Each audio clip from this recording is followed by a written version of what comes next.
অবশেষে 15 আগস্টে সরকারি ছুটি বাতিলের প্রজ্ঞাপন জারি করা হয়েছে। এই সংক্রান্ত বিভিন্ন রকম পত্রপত্রিকা বিভিন্ন রকম প্রতিবেদন প্রকাশ করে আপনারা যেটা স্ক্রিনে দেখতে পাচ্ছেন।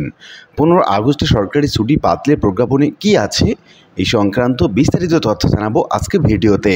প্রিয় ভিউয়ার্স, আজকে নতুন ভিডিওতে সবাইকে স্বাগত জানাচ্ছি। আপনি যদি আমার চ্যানেলে নতুন হয়ে থাকেন তাহলে এরকম গুরুত্বপূর্ণ ভিডিওর আপডেট পেতে চ্যানেলটি সাবস্ক্রাইব করে রাখুন। ভালো লাগলে লাইক কমেন্ট করুন আর সম্পূর্ণ ধারণা পেতে পুরো ভিডিওটি না টেনে দেখুন। তাহলে শুরু করা যাক। 15 আগস্ট জাতীয় শোক দিবসের সরকারি ছুটি বাতিল করে প্রজ্ঞাপন জারি করা হয়েছে। মঙ্গলবার 13 আগস্ট রাতে জনপ্রশাসন মন্ত্রণালয় থেকে এই প্রজ্ঞাপন জারি করা হয়েছে। এখানে বলা হয়, রাজনৈতিক দলগুলোর সাথে উপদেষ্টা পরিষদের সংলাপে জাতীয় শোক দিবস উপলক্ষে ঘোষিত 15 আগস্টের সাধারণ ছুটি বাতিল করার বিষয়ে ঐকমত্য হওয়ায় উপদেষ্টা পরিষদের বৈঠকে সিদ্ধান্তক্রমে সরকার জাতীয় শোক দিবস উপলক্ষে ঘোষিত 15 আগস্টের সাধারণ ছুটি এত দ্বারা বাতিল করিল।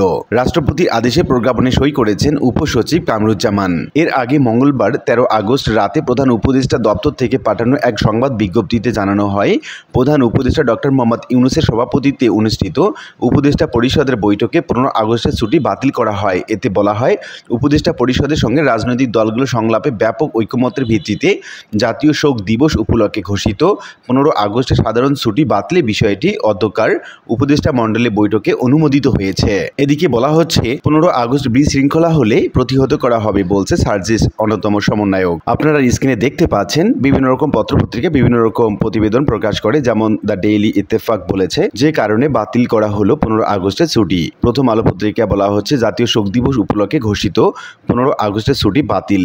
দ্য ডেইলি স্টার বাংলাতে বলা হচ্ছে 15 আগস্ট সাধারণ ছুটি বাতিল। বাংলা ট্রিবিউনে বলা হচ্ছে 15 আগস্টের ছুটি বাতিল। যুগান্তর পত্রিকায় বলা হচ্ছে 15 আগস্টের ছুটি বাতিল। কালের কণ্ঠ, এরকম সব ধরনের পত্রিকায় আমরা দেখতে পাচ্ছি বাতিল হচ্ছে 15 আগস্টের ছুটি, এবং 15 আগস্টকে ছুটিকে কেন্দ্র করে বিভিন্ন রকম প্রজ্ঞাপনের কথা বলা হচ্ছে সবগুলো পত্রিকাতে। আশা করি বিষয়টি বুঝতে পেরেছেন। আর আজকের ভিডিওটি এ পর্যন্তই। আশা করি ভিডিওটি আপনাদের ভালো লেগেছে। ভিডিওটি ভালো লাগলে লাইক কমেন্ট করতে ভুলবেন না। দেখা হবে অন্য কোনো ভিডিওতে। সে পর্যন্ত সবাই ভালো থাকবেন। ধন্যবাদ।